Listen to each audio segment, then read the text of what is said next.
Hey everybody, Jake here from Bearded Gear, and it's full review-ish time. This is one of those cases where it's a knife that I haven't really carried and cut with and all that. It's a prototype that was loaned in just for me to check out briefly. So it's not really a full review, but it's not really a first impressions either. It's kind of a temporary review unless I get a production one of these at some point, but it's as review as I can review at the moment. This is the Urban EDC Supply exclusive Jesper Voxnaes designed Copita or Copita. I don't know how you say it. I probably should have figured that out. But it is a sweet little fifth pocket category, tiny front finger choil, little big knife, whatever you want to call it. It is a small EDC knife. And it's a relatively high-end one at that in terms of production capability. I believe, just based on my impressions, the price point, feeling this knife, knowing what I know after reviewing a lot of knives, I'm almost certain this is Reat production. It's not listed on the Urban EDC Supply site whether it's Reat production or not, but if I had to guess, I'd say it probably is. It feels that way to me. It does say it's built in China, so that would also narrow it down quite a bit, and I'm almost certain that's where it's made. So let's talk a little bit about this knife, but first I should mention down below in the description, for the first time in my channel's history, I have an affiliate link for not only this knife but urbanedcsupply.com in general. So if you follow that link, if you want to purchase one of these, or pre-order I should say, because it is a pre-order, then use that link. That would help me out. That's awesome. If you're not interested in it, no worries. It is what it is. But yeah, so that link will be listed down below. And I appreciate Urban EDC Supply for letting me check out the prototype and then giving me the ability to create that link. I might as well, right? So these are a pre-order. There's 4 variations of this knife. There's this one in titanium. There's an all black one in titanium, like full titanium like this one is. And then there are 2 micarta variations, one with natural micarta and one with OD green micarta. If you click on that listing that's down below, you can see pictures of them all. This one is, of course, the full titanium one, which is pretty cool. I dig it. If it were me, I'd probably pick one of the micarta ones just because I'm a sucker for micarta, and I think they're a little bit cheaper. But is what it is. Titanium is rad too, and this one's done really well, so I don't mind that this is the one that I'm checking out, certainly. If you do pre-order one of these, it says on their site right now that their expected delivery time is spring of next year, so spring 2022. It's kind of the way that pre-orders are going these days. A lot of the OEMs, Reat in particular, pretty backed up. I know that firsthand because my production knife, which is it being worked on at Reat, hasn't entered production, but production is scheduled on it. There's a wait time right now that is aggravating, to say the least, but is just the reality. So yeah, spring 2022 is when delivery is expected for these guys. So let's kind of break it down a little bit. Materials wise on this one, it's going to be real simple. It's M390 and titanium, the blade being M390, and then everything else being titanium. The backspacer, both scales, the hardware, all of that, the clip even, are titanium, and they're all anodized this really cool blue color. On this one, on all of them, you get these cool like pivot hardware and the clip filler tab hardware that are like, they just have these cool designs on them, especially the pivot on both sides. You get this, I don't know what you'd even call that, but it's like designed, milled, I don't know. So yeah, it's nice. All titanium, everything. There's no internal milling on this guy, so it feels a little bit kind of hefty for its tiny little size, which I think a lot of people will actually appreciate about it. Sometimes having a really small knife that's also really light just doesn't inspire confidence in it. That's the reality. Like, I'm trying to think of a good example. I don't know. I guess like if you had like a carbon fiber Lil Native, it's probably really light. It might feel less sturdy than if you put titanium scales on it, even though it would really have probably the same structural integrity. This just having a little bit of heft to it, it makes it feel a little bit more like, oh, I probably could do some serious cutting with it, whether that's real or imagined. But yeah, it's not lightweight compared to other knives in its size, just based off of my hand scale here. It doesn't feel like it's trying to be lightweight. I'm sure the micarta ones weigh quite a bit less because they don't have the full titanium show scale. but still, it's not really like trying to be a featherweight knife, which I think is kind of nice. Like I don't know, the design feels a little bit chunky and a little bit robust, and it just doesn't feel like they're trying to make it what it isn't. It feels like they went for this, and it feels deliberate. Like the scales feel a little bit thicker than I would have imagined they were just looking at it in pictures, and the weight feels a little more hefty, and just the way that it fills the hand, especially with the pocket clip kind of sticking out a decent bit, it just fills the hand more than I expected it to. And that's often the worry with little knives, is that they won't fill the hand or feel capable. And this feels like I've got a pretty incredible grip on it. Like it really is locked in more than most little knives could be in this same size range. And that's not easy to do. I've seen a lot of little knives that don't fit well or go well in hand, and they just feel a little scary to use for anything more than cutting some tape on a package. So anyway, we've talked materials. Let's go over Ergos, carry, cutting, action. I can't really talk carry or cutting all that in depth because I have only slipped this into a pocket, and the only thing I've cut with it is paper, just to feel how the edge went. The guys over at Urban EDC Supply were pretty clear that I needed to get this back to them in the same condition it came to me in. So that meant to me, don't carry and use it. That's fine. It's a prototype. I get why they would do that. But anyway, we'll start with Ergos. As I already mentioned, it fills the hand really well. It feels thicker than I imagined it would. With the forward choil, I do just barely get all 4 fingers on it. You can see my pinky's just barely on there, but it feels better than I imagined it would. And Voxnays has a way of doing that. Like, you think about the Pilar, the CRKT Pilar. It feels really good in hand for what it is. I don't think I've experienced a few Pilars because I purchased one years ago, and then I ended up winning one that had what did I win one? I think I won a carbon fiber one in a giveaway, a carbon fiber D2 one, and I had purchased another one or two that I'd given to people. They're good, they're okay little knives, but CRKT doesn't build them that well. I've seen, just across the couple of examples that I've had, a couple of fit and finish things that weren't great. But the ergos on that knife are awesome for its size, and it just fits the hand well. And then you think about like the Giant Mouse Ace Riv, which is Voxnays and Anso. They designed that together. But that knife fits the hand really, really well, and it's tiny. It's a really small knife.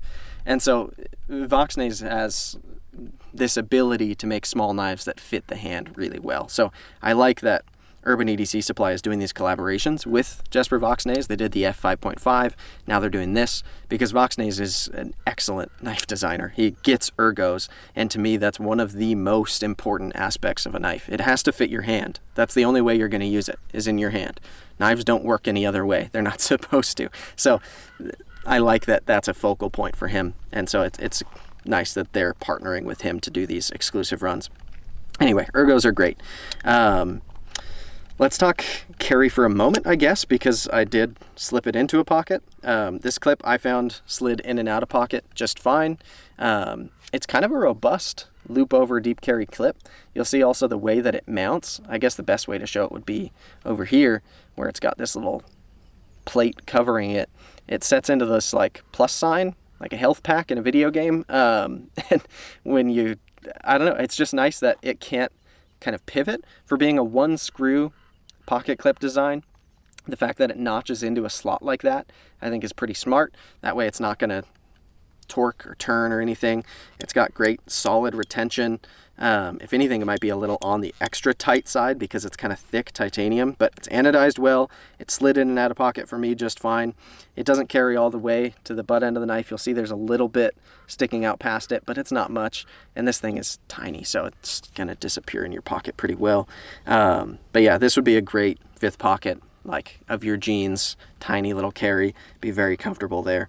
Everything is smooth on it too. There's no sharp angles or anything. So I imagine carry is going to be pretty good. Again, I didn't actually carry it. I just slipped it in a pocket, but based on what I can tell, I'm pretty confident that it's going to carry well. Let's go cutting now too, because I'm doing the ones that I don't know much about. This blade is really well ground. You've got a nice tall flat grind. It's all belly. So it's going to be a super usable shape for such a little guy.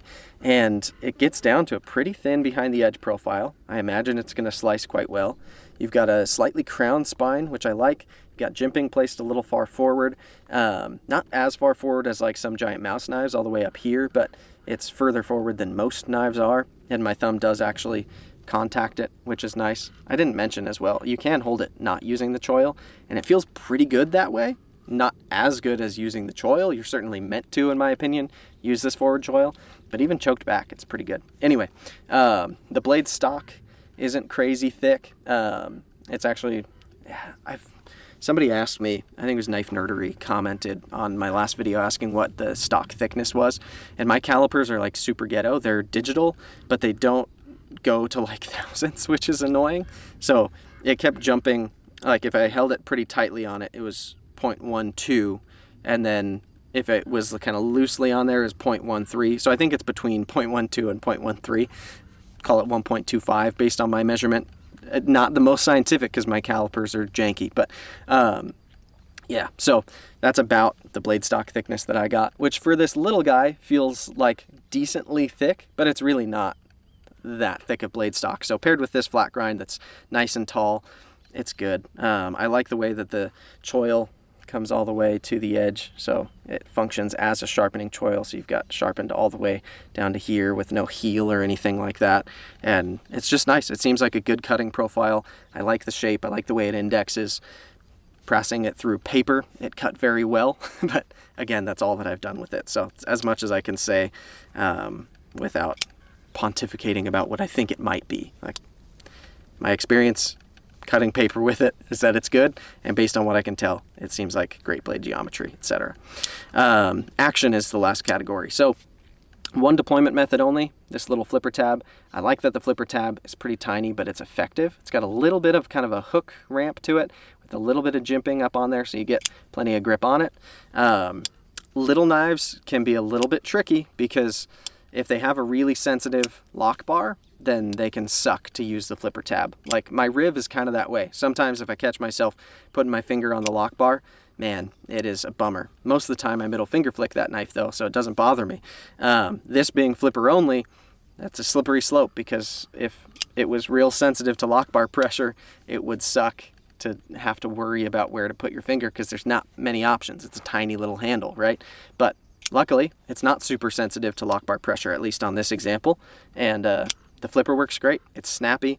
It's definitely not a drop shutter. It's a tiny little blade. I'd be really surprised if it was, but it snaps out. It locks up. No side to side, no front to back. It's a good lockup. And yeah, for being a tiny little knife, flipper only, it's fun. It's snappy. It's not like a fidget dream. It's not drop shutting, and it doesn't have multiple deployment methods and all that. But if you like flipper knives, great. And it makes decent sounds. Sounds pretty cool. It is what it is. It's, again, nothing to like write home about. This isn't redefining what a knife action can be, but it's good. It's well done. So yeah, overall, I think I'm more impressed with this knife than I thought I was going to be coming into it. This is a knife that they offered to send me the prototype on, and I was like, sure. I love the opportunity to check out prototypes in particular because it's a lot of fun to get to look at things before other people do. Sue me, that's really cool. And so I had seen photos of it. I was aware that it was coming, but it wasn't a knife that I planned on getting. I'm still kind of undecided. I don't know if I'm going to pre-order one for myself. I may, because it works and it occupies a space that isn't very saturated. Like, good tiny knives are kind of hard to find, in my opinion. The Riv is my current kind of king of the hill, and I think I like the Riv better than this, but not by much. So yeah, it's hard. And plus, I want to try the micarta one now, because I think in the micarta I'd probably like it more. It'd weigh a little less. I dig micarta. I might enjoy it as much as the Riv, or maybe even more. I don't know. It's got a lot of fun little details on it, and I find myself way more interested now. I'm a question mark as to whether I'll purchase one for myself, but it's nice. On paper, I didn't love the way it looked. I'm not in love with it, but it's grown on me as I've flipped it a bunch at my desk and just looked at it as it's been sitting there. It's a little bit swoopy swooshy for me still. I'm not usually such a big fan of tons of curves on knives, but it works for some reason. And the way that it locks into hand is just the thing that I keep kind of coming back to. It really locks in well for me.